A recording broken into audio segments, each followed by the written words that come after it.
Hi, this is Elaine Benfield with Herstories. And today I'm thrilled to have Jamilla Theobalt on Her Stories. And as I've been saying that, one of the things I want to kick off every single podcast is really why I find this incredible human inspiring. And I truly can say incredible. So from the moment I met Jamilla, it was just, I say that there was some connection between us. I found her passion, dedication, her drive really super unique. I met her, she's younger than me, I'll say by a lot. Um, and it was one of those, you know, the way that we work together, she's wiser beyond her years, never afraid to ask questions. The passion, desire, everything she has for life is truly inspiring. And I'm so thrilled to have her in my life.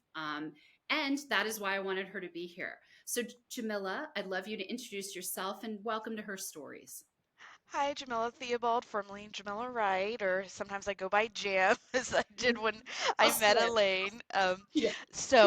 I'm a director of analyst relations. We met actually when I was working in customer service at Gartner. Elaine was one of my wonderful clients, and she's actually one of the clients who got me really into analyst relations. I always knew I was always talking to Elaine, and I was like, that what she does and what we talk about, that's where I have that passion. I started out born kind of part of a military family, so kind of a strict upbringing, but I was always a free spirit and I never really lost that, which my parents love to talk about. Um, Definitely. and then I went to UT Austin. I was working and I kind of wore an every hat my very first job out of college once I graduated. I was technically a junior account manager at a financial learning technology company, but I was like the receptionist, I was the party planner, I was all those things. But after a while, I really wanted to do more and I didn't want to do sales. And I wanted to do something with my public relations degree, but not public relations or Mhm. agency. So I actually, got the opportunity for Gartner, flew out to Florida, really was into it was a tough interview process, was really into that because I felt that technology was my way in. I had always grown up with technology. My mom dealt in technology. She actually does the same thing that my husband does, funny enough. um, Amazing. and so I really wanted that tie-in with my marketing, with all of my background. And so then I went to Gartner, got the opportunity, and then just working with Elaine got my love for analyst relations. We worked together at SAP, and then we have some situations that we'll talk about that'll come up in this podcast. And then I moved, did analyst relations at a different place. I worked at a startup, which I had my own like experience with bullying in the workplace and when you have a tough boss. And then after that, I moved into the director of analyst relations position, working at a company that I moved to Colorado with, and then now I work remote in that role at another company, and I'm loving it. I'm a mom of a 4 month old, so if you hear anything or if I turn over, I'm just doing double duty here. But The true working mom. yes, So, definitely. and you tell me, do you want me to call you? I'm going to slip and call you Jam. Do you want me to call you Jamila or Jam? Which do you prefer? Jam's perfect. Okay, so everyone on this, I just will slip into call because she's Jam to me. So you mentioned your childhood from the military aspect. Did you do a lot of traveling and growing up? Did you move a lot? How was that for you? So I didn't move a lot, but I was born in Nuremberg, Germany, actually, on Oh, a that's right. military base. And then when I was about 5, we moved to Texas, and then we actually stayed there throughout school, which is really rare that you get Yeah, that's to why I was not asking. move a lot. Um, so that was definitely part of my upbringing, but I Mhm. always had very strict kind of parents, and they always knew the way to kind of get me to do things was like make it a competition, make it a Mhm. game, and then I would always be into like I gotta do the best. And so definitely that kind of drive that I've had has always been a factor, and my parents learned how to use it to get me to do good things, and then of Yeah. course I learned to do it to do what I wanted. No, absolutely. And I think, your background, you have moved a lot of places. We met when you were in Florida, then you moved to California, and then you moved to Colorado. And I always thought you were like, we went through, you never had a fear of it. And I don't know if that's something, because your dad was in the military, that you and I have similar, that we've moved a good portion, but I feel like you were like, okay, it's time for me to move. And we were able to make that happen for work situation. But that is not, you don't have fear for that. And you were young when you made all these moves, moving from Texas and whatnot. Is that just in your DNA? Because you and I both have a passion for travel. You love traveling, love kind of moving around, exploring.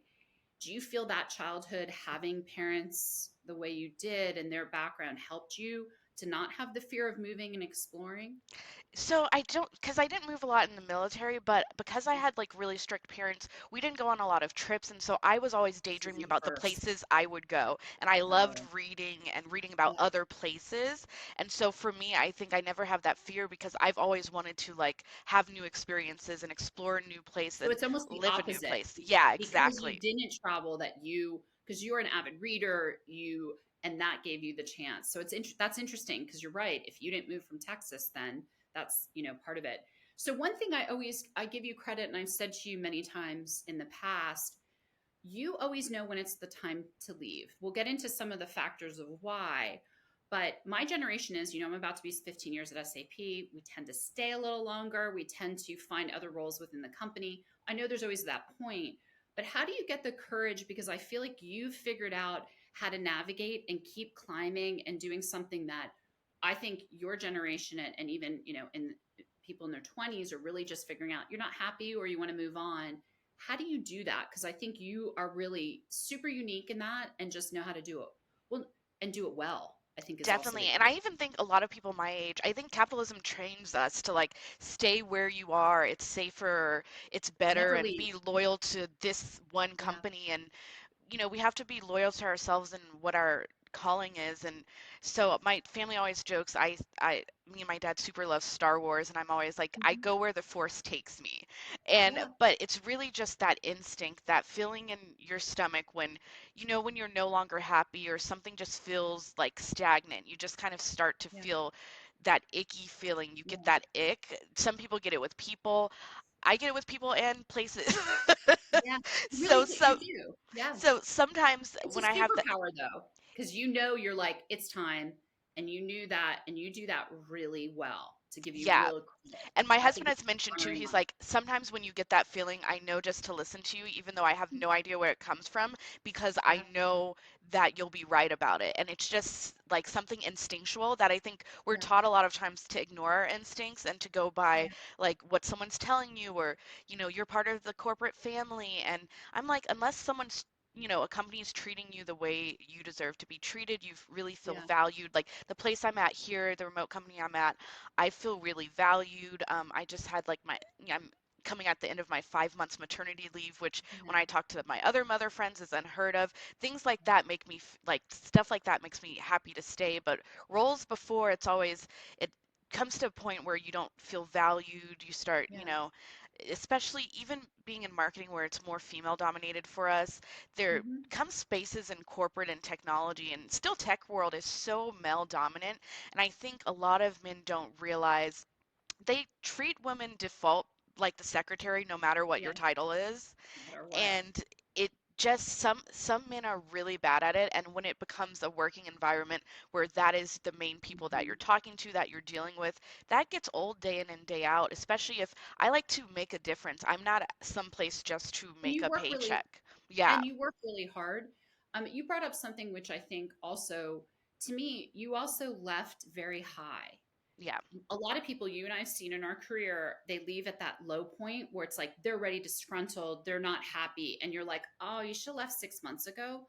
I think you've done a really good job of being like, I want to leave at a high point. I want to be well respected, and I think you've also done that really well. You didn't stay too long. You knew yeah. it was time, and then you took the time to find something else that was a better opportunity. So I think that's also something else to give you really great Yeah, credit. definitely. And I think part of that is like, don't wait until you're so negative. We've all been around the person who's like complains about their job. And it Hate just it. seeps into every part of their life. Like you can't be present at home with your family. When you're Yeah. out with your friends, all you complain about is work. And I really try to not do that. I try to be present in everything. And if I'm in a negative point where work is seeping into everything and it's just consuming my life in a negative Mhm. way, then I'm like, I can't do this, for Yeah, because long. you're a happy person, and I Yeah. think you know, and let's lead into the next topic of so you and I, anyone who knows us, we've been gaslit severely, and that was something that I think truly bonded us. It was a situation that I think people hear about being gaslit, but it was tough. It was, you and I joked that we had, post traumatic stress for, I don't know, a couple years afterwards of almost the lack of self worth. We knew we kept saying we were amazing to each other, like, and compliment each other.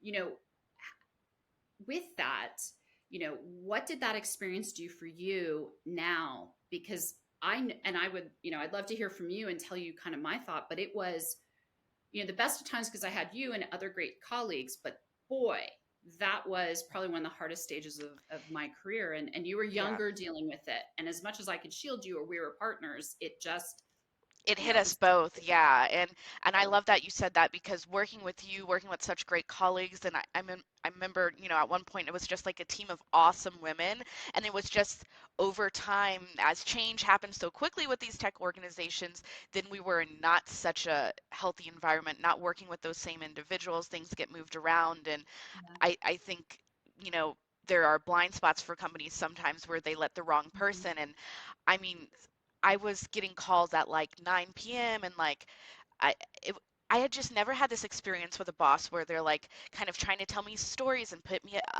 me against another person in the team, and Mhm. they're trying to relate to me and telling me fake stories about themselves that I find out are not true from other people later on. It and they tell me one thing and It's then pathological is the sad part. yes, and then And then we you would think you're like, did I do something wrong? And it's like, no, they're psychos. And that's yes, just, there's some they people that just do exist it. and they get high in companies because they're so good at it. But Yeah. it's It's like a crazy. facade until you work with someone like that day to day. And I remember you and I used to text and call each other and be like, am I crazy? What just happened? And then other people start calling us from different teams being like, what just happened? And you're like, oh, okay, you saw that too. It's not Yes. just, it's not And just that's us. when we knew, okay, it's not Yeah. just us It's maybe not being like, healthy. oh, we don't like this new team. It's like something actual, someone who just doesn't get it, who's pretending to get it. And it's Yeah. like we would talk about decisions and like, hey, we're working with these people and this is typically how it goes. And they would be like, no, I think we should do this. Something totally nonsensical that is not the industry Yeah. standard, Agreed. that doesn't foster relationships, which what we do is all about relationships and Relationships. building Totally. those bridges. And so over time, it was just like I'm dealing with someone who just wants to say whatever they need to in the moment, Yeah. and it it's just not ethical. And at some Well, would point, you you just get tired. you do get tired, and I think you also you've had this not you've had this in a few different situations. Would you like we tried to go to HR, we tried to have people help us, and it was like, mouth talk where it was like, oh yeah, we're going to help you, and it's like, no, no, no, there's a lot of people are having this problem. Do you think it can get better? Because like I look back going, it was never going to change. I had to leave the team. You had to leave the company. Like it is what it is. Do you think in a situation like that it could have gotten better? Do you think HR should have listened to us more? Because that it continued after we were gone. Yes, and I've had people say like, hey, I had that similar experience, and I think in theory HR should, right? But Mhm. HR is more there to protect the company, to protect the upper executives. And in my Yeah, experience, that is the safer route that they will always take yeah, rather than shaking it up and trying to change, because it's hard to change someone's behavior when you figure out that they just behave badly, and yeah, it's easier to keep them around and placate everyone around them and yeah. do lip service and pay lip service. And it's only when you really hemorrhage a lot of good Mhm. talent and the person has enough power that they can have enough rope Yeah, to really do what they do on a level that can't be saved, and there's no one else in the way to throw in front of the bus basically. So yeah. And you that's have, truly yeah, that's what happened in the end. It's like, you let them hang themselves enough. it does come. And you and I always said retribution, it's going to come. We're going to be positive. Even after we left, we were still gaslit. And it was just, it's amazing. And people don't know what even that term was. And it's like, oh no, you and I knew what that was. We're like, wait a Yes. second, you know. So, you know, leading, I want to hit. So these to me, you know, is such an important topic. You know, for me, it was such a learning experience. I think, and I don't know if you feel the same. Like I, with my teams, I'm super hypersensitive, and I watch all around to make sure, and I try to protect others that they don't have this. Do you feel the same that you're now like, okay, I went through this. I don't want others to go through that because you're super compassionate. Do you have what I have that I'm like always like, oh, ooh, I know that like I try to protect to some level, you know, because Yeah. it is our culture is not as nice as it used to be to some degree. So I think Yeah. this is more prevalent. Do you see that and keeping an eye? And maybe you don't because you're in a great place right now. Um, do you see it and go, oh, okay, I know what that is. Oh yes, I have hypervigilance, and now Yeah, almost hypervigilance. That's a great I way to say know it. those warning signs, and I either raise a little flag and do it in a small way. I have in previous roles, and been like, hey, this is like just not. I'm seeing tendencies that aren't healthy, Mm-hmm. and then by that, and some of the roles I've had since, I've dealt with similar things where, look, this person's very toxic, and you're going to see that a lot of people are going to leave around you because Yeah. this person's really creating a toxic environment where people can't do their jobs and not trusting the expertise of the people that know what they're doing. And I had an experience where I literally had a boss who would ice me out. When he hired me, he's like, you can work from home part of the time, because it was like an hour and a half commute there and back. So 3 hours a day I was spending in the car. As and then as soon as I started going in, he was like, yeah, you can't work from home at all. That's not a thing. Yeah. And he started doing this thing where he would say one thing and the next meeting he would say something totally different. So I write, me, I'm a super note taker. He started yelling at me about taking notes because then he couldn't change his story Yeah. Because you had all anymore. the proof. Yeah. And so then he's like, I don't like that. You're writing notes, everything I'm saying. And I'm like, I have to, otherwise you're going to change it the next meeting, and I need proof of what you said previously. And usually that's an indication, not of you or your work. Hmm. What Something I've learned in life and work that helps is that a lot of that is an indication of how someone feels about their own life, their own selves. And And so, insecurities. It's really insecurities of yes. all the ones we know in common. They And it's weren't they insecurity because Yeah. they can't do the work themselves. They Yeah. don't have the knowledge for where it's like imposter syndrome because you are the ultimate imposter. It's not Yeah, like, no, that's really what it is. And you look, and so anyone that's listening that's going through it, you're not alone. We read tremendous amount of articles. You know, I was constantly, as Jam said, you know, writing down notes, having proof for everything. Documentation is really key. And yeah, then know you need to make the decision because it isn't healthy. And as you said, it impacts your whole world. You know, so can we change? So another hot topic that you and I couldn't be more passionate about is really human rights. yeah, I you and I must message you pretty much every day going, "Oh my god, we see the same articles, we see, you know, from you growing up to now and then having a daughter, you've seen a lot." And, you know, as I have, what made you so you have a passion and you have a voice and a really good strong voice.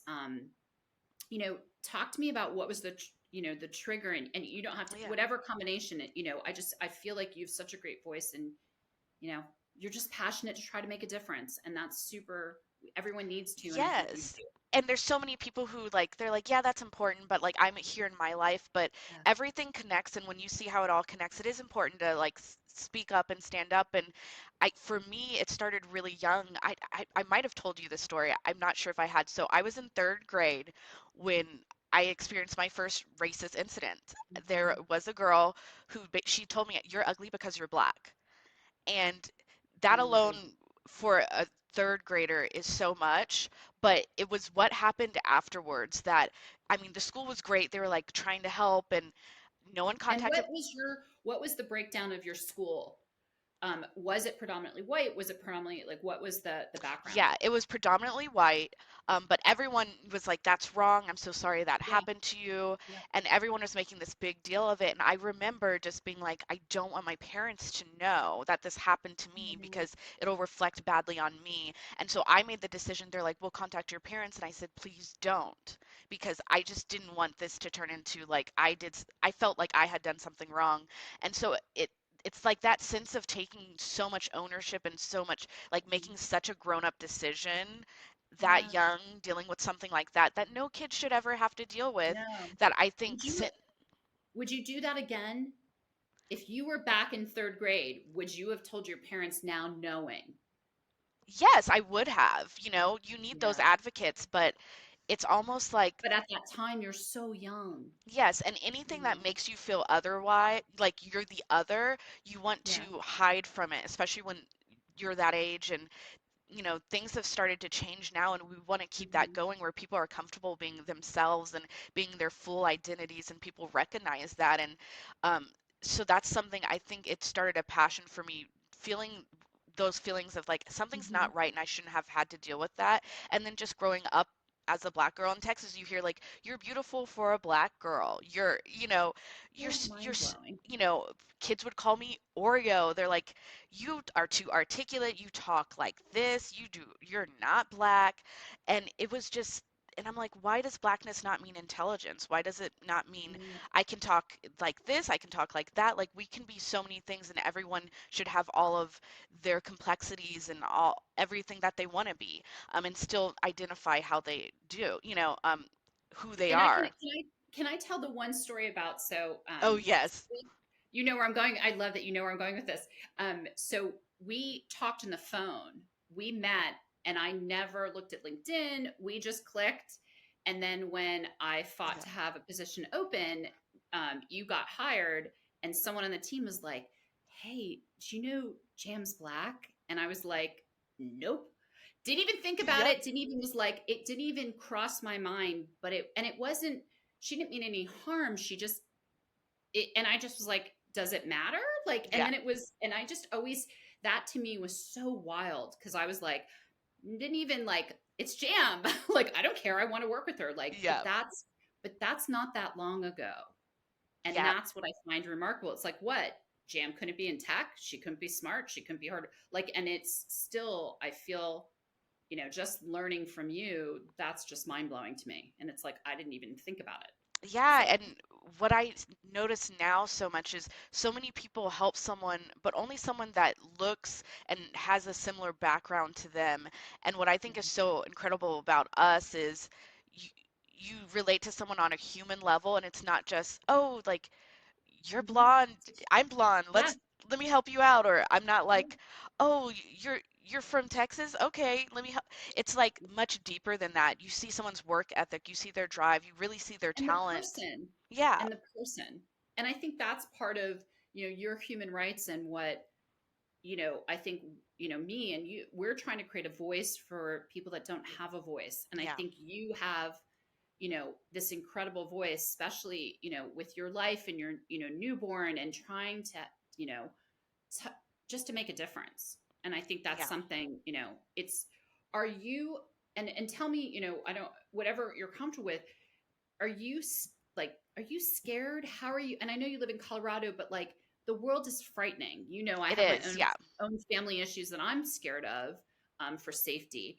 And that will be another podcast. But like, how are you feeling for you?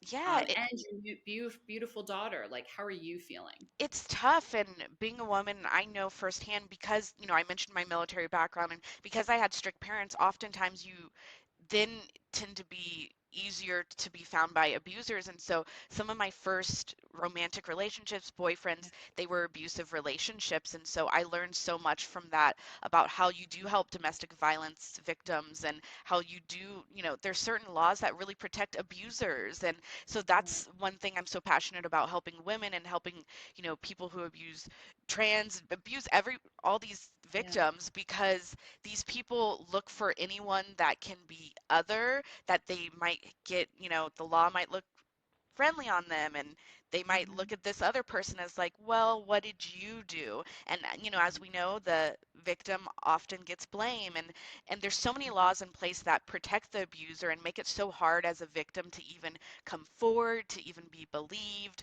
to even have any consequences that can actually help you. And there's so many people that are taught mind your business, which that works for things about gossip and things, but when people are minding their business and you notice abuse, that's Yeah. wrong. We should all, you know people are like, let's not cancel them, we don't know if it's true, but what if the what's happening is true and this person is getting victimized day in and day out, and we do nothing? That hurts your psyche Well, so much. It's just so hard. and do you feel like the one thing, we always say the phones are everywhere, cameras are everything. The sad part is a lot of things are now being recorded. You and Hmm. I've had this conversation. And that's to me, does that help going, here's the proof. You should have believed this person. You didn't, but now we have proof. And it's almost like this wild, you shouldn't question when someone's abused. You shouldn't. Yeah, it's almost like it's moved the goalpost though, because people can see a video, they can see proof, and it's But like, well, we're not seeing what happened before or after that incident. Or, yeah, because but it's still not enough. It's yes, it's still never just, yeah. enough because we're Yeah. trained in this society to not want to believe the worst in people, and instead you keep on to keep going. You don't want any kind of bumps in the road. So if we have to address that abuse, then we also have to look at everything else they're doing, and we have to take this potential productive person out of, the Yeah. wheels, and instead of just letting the machine keep going, we have to give them consequences. And then, hey, if I like them, they're my friend, or if they're my family Yeah. member, what does that mean for me? And people hate change, and change is Mhm. really hard. And so when we have to recognize these abusers for what it is, a lot of people, it's easier to ignore it and be like, well, they're not going to be too hurt. It's not my business. And when you look at it over years of what a lot of people turning a blind eye, it can really be bad consequences. So we're seeing so many news articles that we share and things that are little things, and some people might have ignored. Like, there's been a lot of anti-trans bills and people might have ignored, and then now they're coming for women's bodies and our reproductive rights. Yeah. Now It's a certain slippery certain slope. people might be paying more attention, Yeah. but it's like, why didn't you care when they took someone else's rights away? Because No, that's no, when it it's very started. true. So, if you were giving advice to someone to help with some of these causes, I'm going to put you in the spot. Who are your two? If you could donate, if you could recommend to someone, here are two really great causes, two or three. What would you recommend? What are the causes? Because you and I think have the similar ones, but what, who, can we get people to be more active, and what groups would you recommend from? Because you Yeah. follow a lot and you see a lot of, content. What would Yes, you? I would. I almost want to say there's so many great nonprofits, but I almost want to say what's missing right now is community. And I Yeah. find like once you bring up mutual aid funds and things like that, Mhm. people get really like, oh, well, I don't want to give to a person, but you give to companies all the time. Yeah. Why Yeah. don't we give to people? And so I would say look in your local community. Is there someone in need? Is there a mutual aid? There might be a single mother who just lost her job who might need assistance and might have a Yes. fund. I'm I give to those all the time. And Yes. I know some people are like, well, I don't know what they're doing with that money. I don't know what these corporations do with my money. No. And And you want to go to your community. yeah, We have I love that you said that, because that's one of the ones that we have, Giving Grace here. And it was a local woman who just said, you know what, in my neighborhood we have people that are struggling. And so then we get the note saying they got a job, they have childcare, their kids are in school, they got a car. And it's like, we literally made a difference in this person's life. And there's hundreds of those examples, but it's one mom who made a difference and all of us contribute. And I love that, Jam. Like, it has to go to the community level to help. And then of course there's so many other great organizations, but there make are. it Yeah. in your own community. Yeah, and the more we do that, and there's great nonprofits, of course, but once I would say avoid those big kind of global ones, or that they have a chapter here, a chapter there, because yes, they do good, but you're going to need a breakdown of where that money's going, and And you've seen you'd those be lists like I have, and surprised. I'm like, Yeah. man, they spend 40% on the executive team. And it's like, yeah, that's not where. So do your due diligence. Yes. I agree. There's a lot of local organizations for, I live in Atlanta. There's a lot of, for battered women. I tend to, Hope House is another great one here. Um, so I want to talk and make this more positive because I know it's like Yeah. there's so many things, but you are a new mom of a beautiful little girl. I'd love to know, what are your aspirations for her? What are your desires? What do you want her life to be? Whether it's related to what, you know, the same you had or different from what you had. Like if you and I Yeah. talk in 10 years, where do you hope her, trajectory is going? Because her Well, her life is endless. The possibilities right. are endless. But I'd love to hear The what do same you yeah, the same for me that I hope she has is no matter what blocks are in your way, I didn't let race, I didn't let being a woman stop me from being in a male-centered kind of technology world. hope? Just go for what you want, be the person who you are, and doors will open. You will make connections with real people just being your true authentic self. So I hope she is able to do that the same as me. Different, I hope she doesn't have all of these things in her way. I hope those aren't things that someone's checking off a list or that making someone, be like, I'm not sure about her.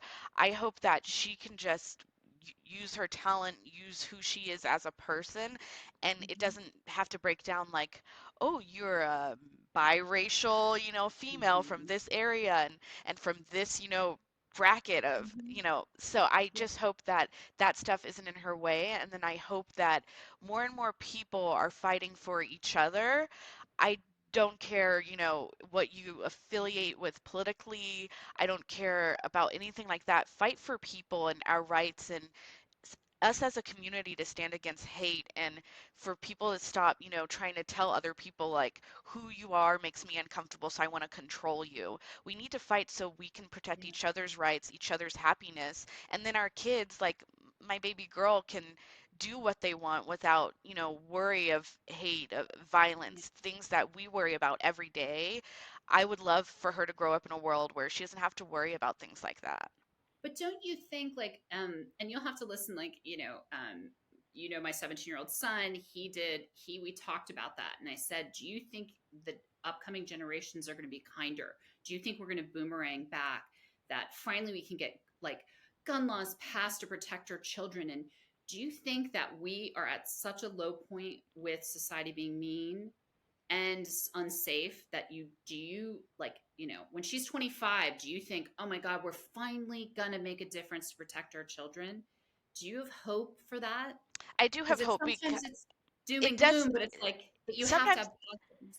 Yes, I think the darkest, what it's always darkest before the storm, right? So I Yeah. think right now it's so doom and gloom because they know these people who want to keep the status quo and make it even go Mhm. back, they know that the younger generation doesn't put up with this. That's why you're going to start seeing a lot more things trying to stop voting and change the age limit and give them less rights or take away voting from, college students, all of this because they know those people aren't going to stand for someone who, you want to control my body, you want to do everything but represent your constituents in a good positive way, and Yeah. so I think they know that and they're terrified of it. And so I think we're seeing a lot of craziness now, basically the rise of fascism, because people are terrified that the younger generation is not ignorant and they are not complacent at all. They will vote, No. they will protest, and they will actually stand up for what they believe in. And we're seeing that with corporations. We're seeing younger Mhm. people say, no, no, no, I'm not going to go for this position that's, you know, Yeah. 20K and you're asking for a master's degree. You know what I'm saying? Yeah. They really are very smart and attuned to when they're being used, when they're being abused, when things aren't fair. And they're like, yeah, we're not going to put up with it. And that gives me a lot of hope. And I know that they've already grown up in these tough conditions and everything Mhm. that's happening now, that's not going to stop them. And what we have to do is clear the way for them. And Yeah, so I if think we I keep think doing that's that, I think that's a great, statement because I do feel like we're raising, and my kids, we're raising kids that think themselves for themselves, want to make a difference. They're scared about climate change. They're scared about, gun safety. They're scared. We don't need to do that for the next generations. But I think our voice and teaching our children, we're the start to make a difference, yeah, to be open minded and to not, you know, that your daughter never has the comment of a girl when she's in third grade. It yeah, just should never be an issue. yeah. um, and I grew up with, a German Catholic mom and a Jewish father. I had it, I was picked on. And so it wasn't aesthetically, I looked like everyone else or somewhat like everyone else, but I wasn't because of religion. And Yeah. that was, and I just, no one should, that shouldn't matter. It should never matter. Yes. So, And anything like that, people can always pick. I mean, we're seeing the rise of anti-Semitism. We're seeing mhm, it, and it's terrifying. I had, so, me and my husband went to Germany. We went to a concentration camp. And mhm, what I learned there was we cannot let people forget about the Holocaust. There was a yeah, guy there. We were on the tour. The guide was showing us, and he was literally trying to go against everything the tour guide was saying and minimize yeah, everything. He was like, well, it wasn't that many Jews really though, yeah, right? And I was like, why are you even here if you're trying to spread that on this tour? But it showed me that it's alive and well, yeah, and there are people who really have these insidious purposes where they want to get rid of history, get rid of the truth, and put their propaganda out there and be mhm, hateful to these groups. And we just have to get that out of the way, and we have to stand up against that so that the younger generation can say, yeah, let's get these bozos out of here. Thanks for yeah, clearing the way, goodbye. and this is the way the world should be, and things can just keep getting better instead of going back. Yeah, and I think you and John raising this amazing girl, it's another family that's going to make a difference. And Yeah. another, because we all have voices, and you and I both have loud voices to make a difference, really, and Yes. change. Is there anything, I have one last question for you, but is there anything, you know, you've got a lot juggling a mom, like, a new mom and going back to work. And, is there anything you would tell your young self or tell, 20 somethings about, to get to the point where you'll find a way. I'd love to have you back on and seeing how you juggle this. And, I lived through it. And, Yeah. is there anything you would tell your younger self or someone to give advice? Because I do think you have a lot you inspire me every day, but really to find your path and be happy in kind of all aspects of your life. Yes, when you have those dark moments and you're not as happy, just know happiness is coming, and all you have to do is make those small decisions every day. I'm going to look after my happiness and care for that, care for myself. And Yeah. so many times we're taught to, like, swallow it down, just go along to get along, and don't do that. Listen to your instincts, what your body, what your mind is telling you, and work to create your happy every day. And it's not always going to be all rainbows and butterflies, but you'll have more happy times than not if you always work towards that joy and you work to Yeah. get that toxic stuff out of your life. Yeah. And I always think when you're saying happiness, one thing that always makes me happy is your laugh. One of my favorite things that I wish I could make her laugh. Like, you have the best laugh, and anytime I've had hard days and you've made me laugh, I'm like, everyone needs, someone like Jam in their life, just for, cheering you up, but also that laugh of true happiness and joy. So I have one last closing Yeah. question for you. And I know you kind of talked about in this last one, but what empowers you? What inspires you? Yeah, what empowers me is really not letting anything stand in your way. If you want it, Mhm. there are people, and oftentimes it's people you love, people you don't know. They will Mhm. always tell you, well, you can't have that. That's not meant for you. Maybe, Mhm. it's not meant for you right now. And no matter what, I have always been like, if I want it and it means something to me, I will make a plan and I will get it. I will make sure that I'm driven. I do the steps to get there. It might take years, it might take months, whatever. Just, it empowers me to always be in the front seat, be the lead in your story. Don't let anyone make you the co-star in your own story. You are the lead, you're in the driver's seat, and you've got to act like it. Yeah. What fabulous, fabulous advice. It's so true. And, you're in charge of your own destiny. And your destiny is bright, my friend. I couldn't be more happy to have you in my life.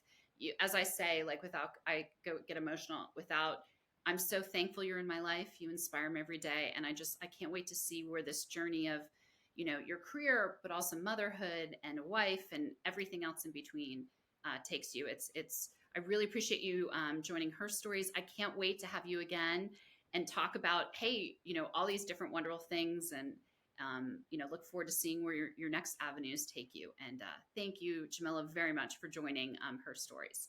Thanks for having me. You're such an inspiration as a mom, as a woman, as a friend. You just touched my life in so many ways, and I just love watching you have this vision and make it happen. And I can't wait to listen to all the episodes.